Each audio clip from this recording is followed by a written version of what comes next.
Welcome to another tutorial on Matlab. In this tutorial series, we are looking into the Matlab scripting and basic understanding regarding how to create a M script. And in this particular tutorial, we will be having a look into the implementation related to while loop. And in the previous tutorial, we have a look into the for loop, how we need to implement it, and in which scenarios for loop can be used. In this particular video, we will see some detail about while loop. And coming to the while loop, the situation where it can be used is where your number of counts is unknown, and you are not aware like how much count you need to produce to do the operation. So basically the number of iteration is not known, but you know the condition where to stop. So like in the previous tutorial we have seen, for any loop there will be a starting condition,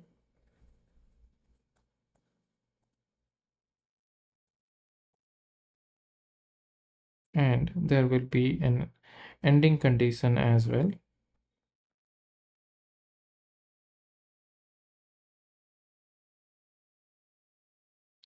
And along with that we need a iterator.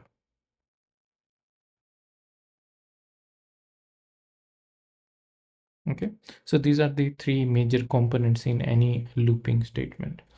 So coming to the while loop, we can consider a practical example. So in this case, we can consider a example of a falling ball. So this is a ball which falls from a height h.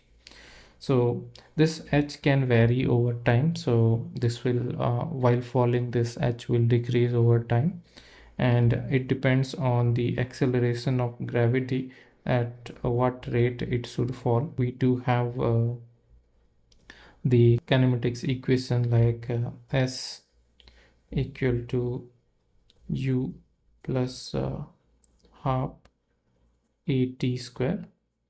So using this we can calculate the distance, and in here we do have U as the initial velocity, and here A is equal to G, and here you will have the time. So this is the time. So if you know the time in intervals also, like suppose you know the first time, then you know the second time, then you know the third time. So like that, you by using the time you can calculate the distance. So this is t1, t2, t3.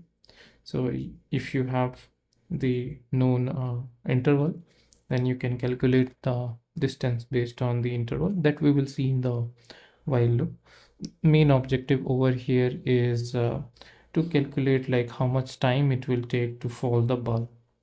So how much time it will take for the ball to fall and hit the ground. So this is the ground. So to visualize the same, when the ball falls, then you will have the height that is decreasing. So initially you can see the height is around 3.5 meters, and gradually the time goes up and the height goes down, and at the end it hits the ground.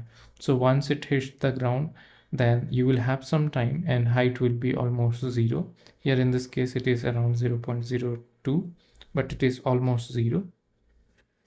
And when you try to implement such things in a loop, because this is a iterative process and over time you are calculating something, then you need to do it in a repeated way so that you can do the calculation for each and every time, and that how much height got decreased.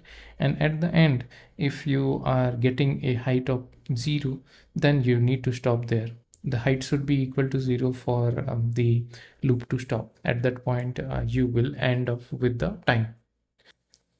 So now let's try to see the implementation part, like how in the MATLAB environment we can implement this.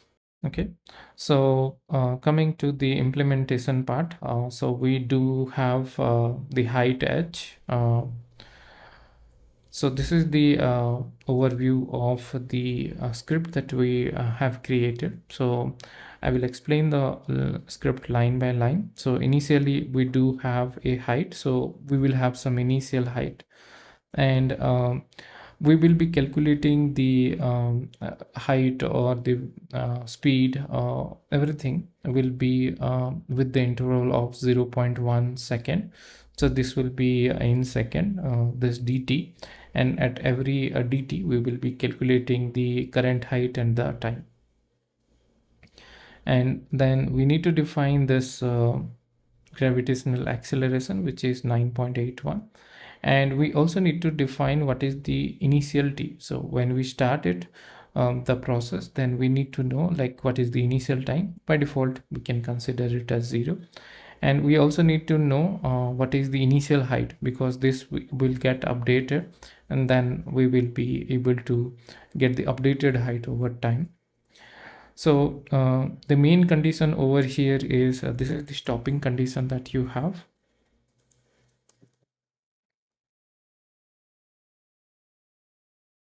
So if your height is greater than 0, till that point you will continue. If it is equal to 0 or less than 0, then you will stop, right? So in the while loop, this is how we do the operation. So there are three major operations. First is increment the time. So here we did increment the time, and then based on this time we will be calculating an updated height. So here we are calculating an updated position or height, and this is done with the help of this s equal to s minus, so y equal to y minus, so height will be decreased, right? So how much height will be decreased? It will be like 0.5, which this is the half, and you will have g, that is the acceleration, and here you will have the time square. This much height is covered, so this will be deducted from the mean height, and then you will get the subsequent height. The third one is to store the positions. So first is the position and time are being stored. So t is the time and y is the position. So every time the position and the height, position and the time got updated, and you will get the position updated. So what basically over here it is happening, it is doing a horizontal, it is doing a vertical concatenation. So with this a vertical concatenation is done.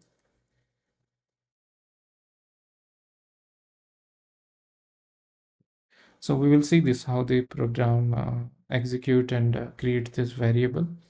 So yeah, and this is how it executes inside the loop, and every time these positions get updated.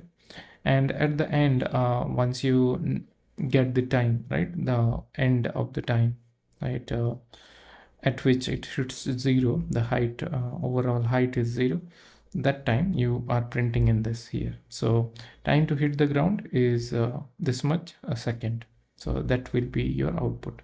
So let's see while implementing this how we are able to understand the while loop. So let's put a debugger now, and before that maybe we can to clear the variables which are existing from the previous outcome.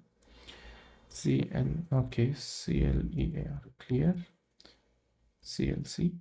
Okay, so then let's save this and then put a debugger on line 4. Okay, yes, let's put a debugger now. Yeah, so there is no variable in the workspace now. Let's step.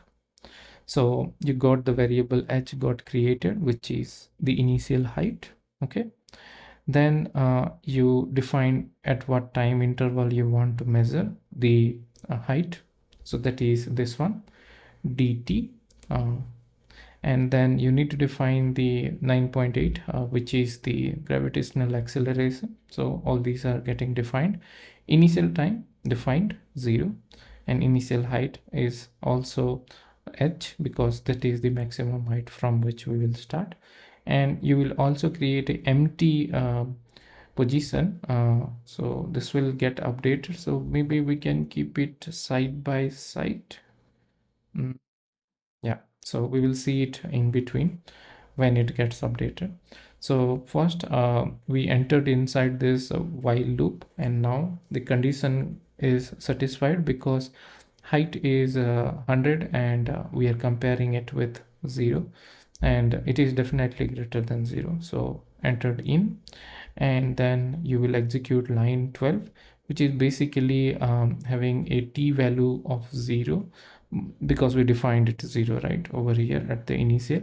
And now we will increase our t by dt, because we will be calculating the height at the next measurement time.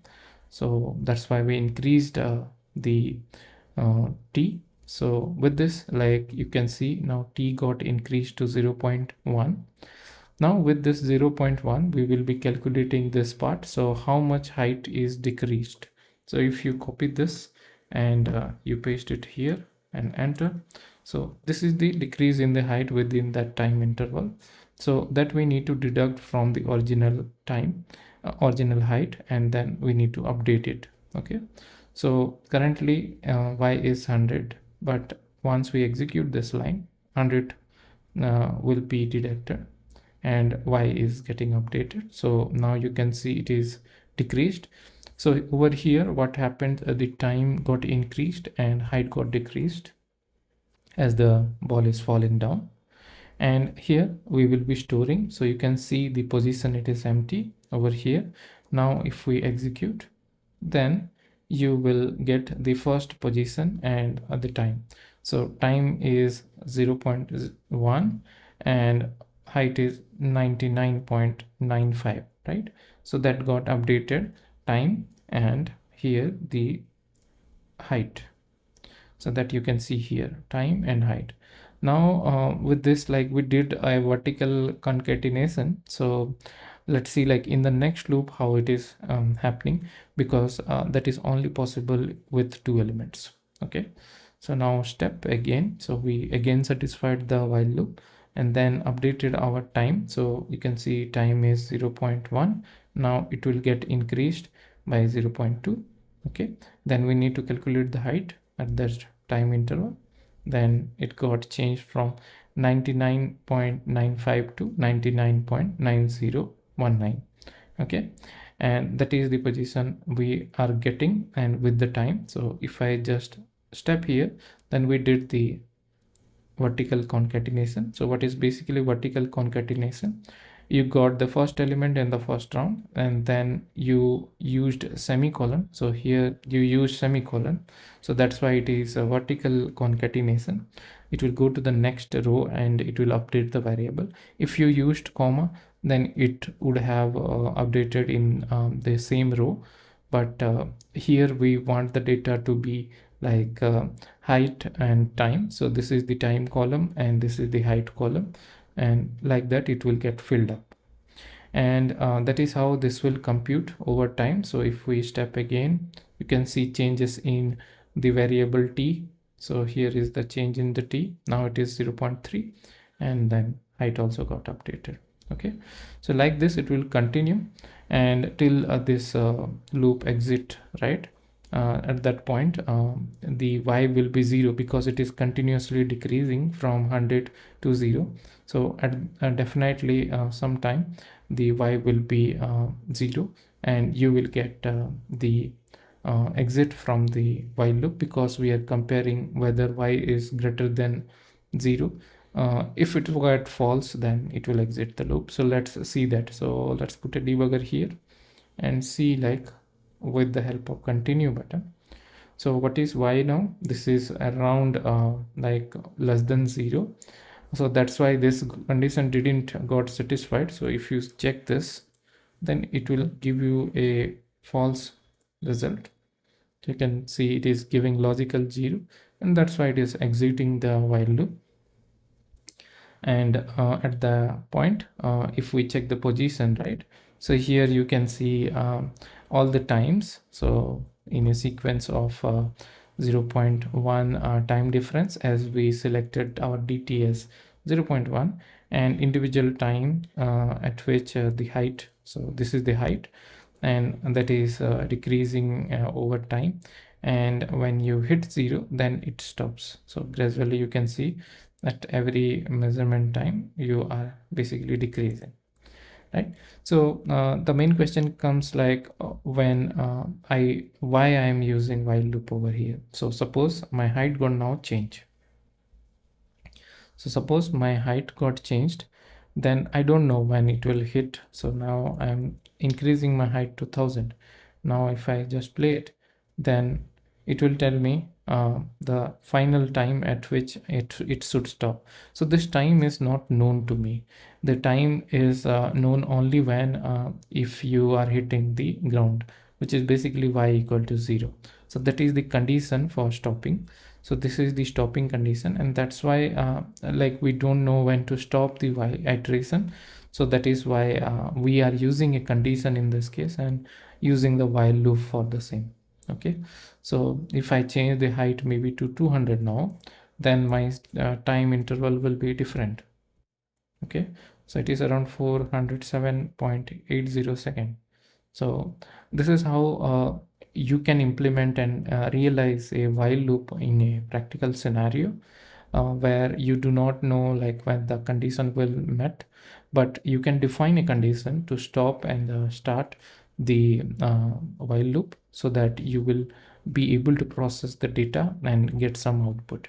So here in this case, what we learned is we are creating a dynamic model for a falling object from a defined height, which could be h, and we are basically measuring our height in every 0.1 second, and we also defined some gravitational acceleration, basically the parameters, the initial time, initial heights, those are the parameters.